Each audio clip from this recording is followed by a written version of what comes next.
தெய்வம் நீ என்று உணர் யூடியூப் சேனல் உங்களை அன்புடன் வரவேற்கிறது.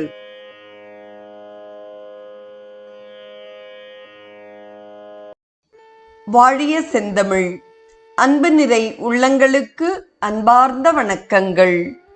வாழ்ந்து காட்டிய வள்ளல்கள் வரிசையில் சுவாமி சிவானந்தரின் வாழ்க்கை வரலாற்றை தொடர்ந்து அவர் எழுதிய அறிவுரை கதைகளில் இருந்து தலையணை கடியில் பொக்கிஷம் என்ற கதை குறித்து நாம் சிந்திக்க இருக்கிறோம்.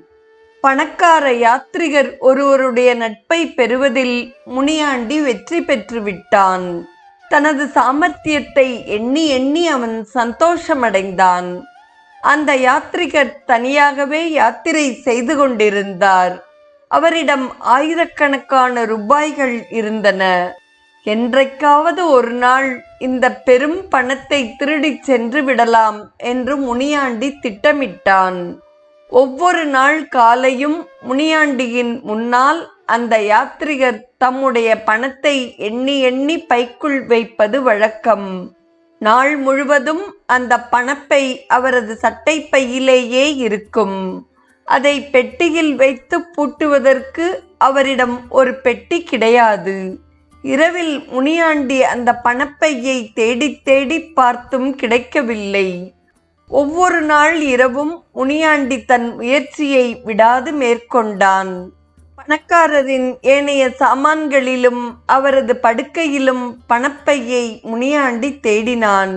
எனினும் அது கிடைக்கவில்லை. கையில் இருந்ததையும் அவன் பார்த்தான். இவ்வற்புத விளையாட்டு ஒரு வாரத்திற்கும் மேலாக நடைபெற்றது. முனியாண்டிக்கு பயம் ஏற்படத் தொடங்கியது.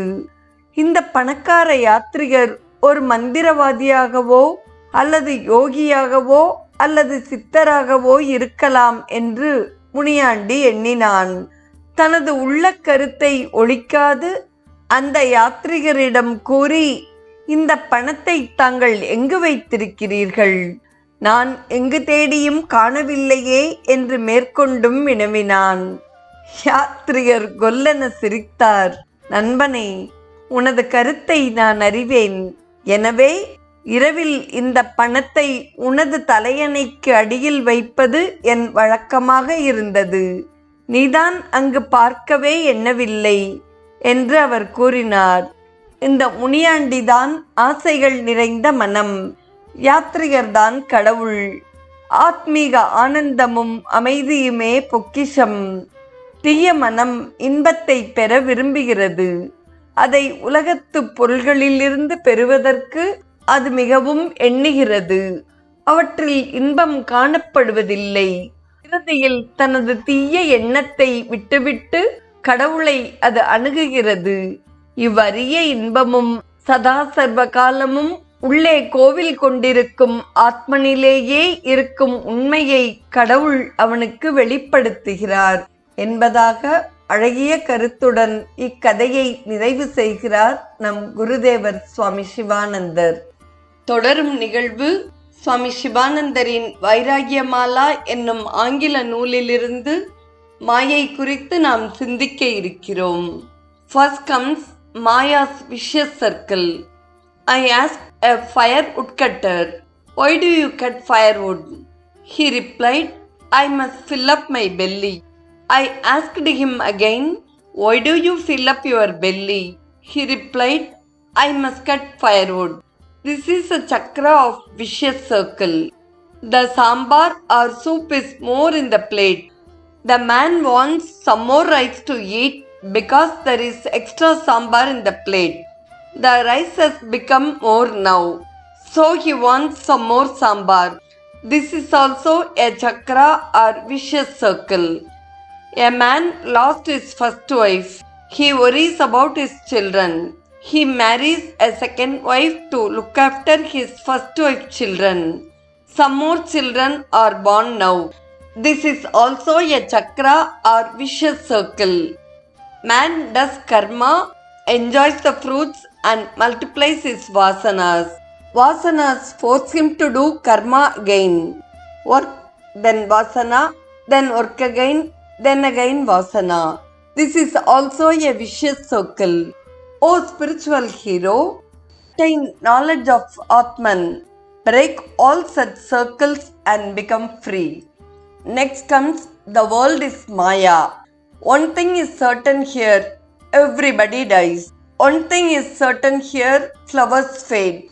One thing is certain here, youth passes away quickly. One thing is certain here, all suffer from disease or other.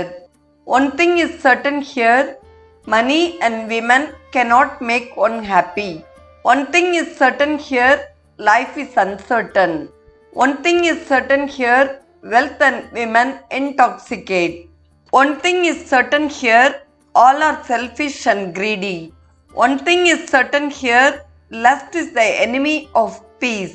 One thing is certain here, every action has its own reaction, good or bad. One thing is certain here, Satsanga will make a man divine. One thing is certain here, God realization alone will make you immortal and happy. Next comes Maya's veil. At every step she puts a veil. Do not think that you will have to break only one veil at the last stage of sadhana. Maya puts countless veils: attachment, cravings, desire, likes and dislikes, infatuation, pride, jealousy, hatred, greed, sexual instincts, impulses and urges, the 5 koshas, running after siddhis, false contentment in sadhana, clouded understanding, grossness of intellect are all forms of her veil. If you are a little careless and non-vigilant, she puts veil after veil. You have to encounter countless veils, all of which have to be torn down.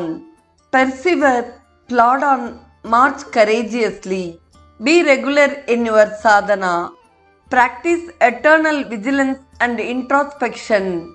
Pray, do japa, worship and meditate. Maya can never approach you. You will have ever the grace of the Lord. All the veils will be torn. என்பதாக மாயையின் லீலைகளை வெல்வது குறித்து அழகுறக் கூறுகிறார் நம் குருதேவர் சுவாமி சிவானந்தர். இன்றைய நிகழ்வை கேட்டு மகிழ்ந்த அத்துணை நல்ல உள்ளங்களுக்கும் நெஞ்சார்ந்த நன்றி. மீண்டும் நாளைய நிகழ்வில் இணைவோம். வாழிய செந்தமிழ். தெய்வம் நீ என்று உணர் யூடியூப் சேனலை கேட்டு மகிழ்ந்த நீங்கள் உங்கள் நட்பு வட்டத்திற்கும் பகிர்ந்து தொடர்ந்து உங்களது நல்ல ஆதரவினை சப்ஸ்கிரைப் செய்து வழங்குமாறு அன்புடன் வேண்டுவது உங்கள் அன்பின் விசாலம்.